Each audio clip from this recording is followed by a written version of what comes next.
So what I'm holding here is the wireless Bluetooth keyboard for the Nexus 7 tablet. This is a keyboard for the people who don't like the on-screen keyboard on tablets and prefer something physical buttons. So it's designed for the Nexus 7 first generation tablet, so I'm afraid it's not gonna work with the second gen, but if you have a Nexus 7 first generation tablet, it could be the perfect solution for you. So it's a slim tablet with a metallic finish, very nice quality, and a very good price as well. The keys are very responsive, you can hear, and with a great battery life. Like, I haven't charged it once since I've got it, and I've been using it for like a month or two, so you don't have to worry about the battery. And very easy to connect to, as I'll demonstrate how you connect it. So if you have your Nexus device, I've got my Nexus 7 tablet here, and you basically just go into the settings, Bluetooth. You want to turn the Bluetooth on.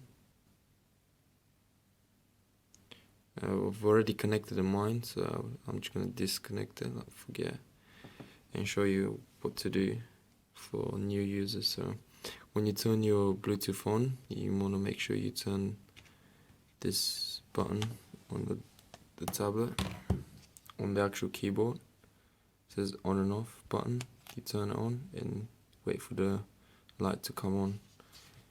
Then you should have a pop-up on your device, like mobile Bluetooth keyboard for Nexus 7. You press to connect, and it will come up with a pairing code. So you basically type in this code into your keyboard. So so it's 112897. So 112897, and you press enter.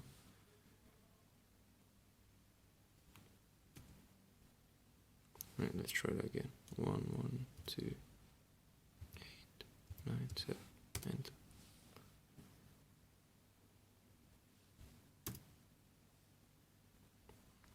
Let's try again. 567603.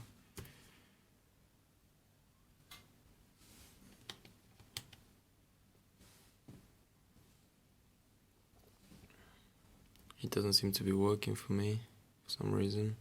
3, 4, 2, 5, 8, 0.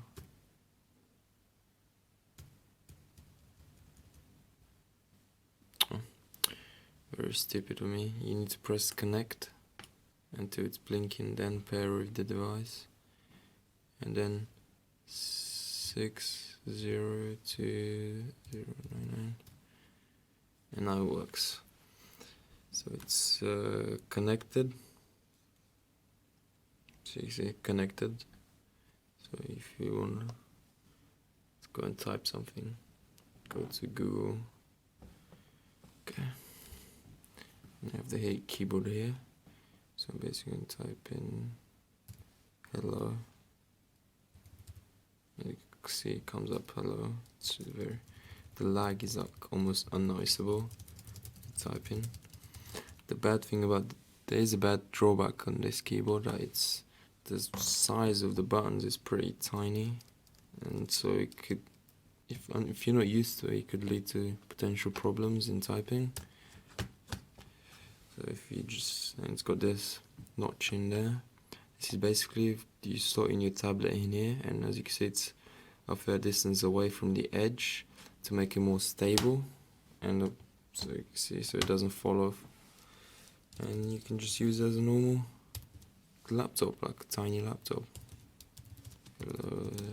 So once you get used to it, you can potentially start typing really fast. The other thing is, it also acts as a case or a cover, you might well. So it's got these notches here that you just slide in your tablet in,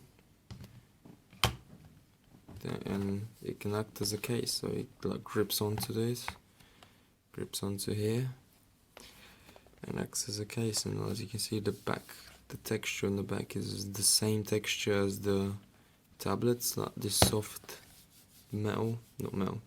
rubber, soft rubberized plastic, making it feel really nice. And popping it off is pretty easy as well. You just get your finger in there and you just tuck. And it's dual purpose as well, so as you can see, it can act as a stand. You can like stand up on a desk if you want to. And it's a very good little keyboard. I would recommend for anyone that's looking for a physical keyboard for their tablet. And this is it for the video. So if you like this video, make sure you click the thumbs up button below and subscribe to my channel for more content like this.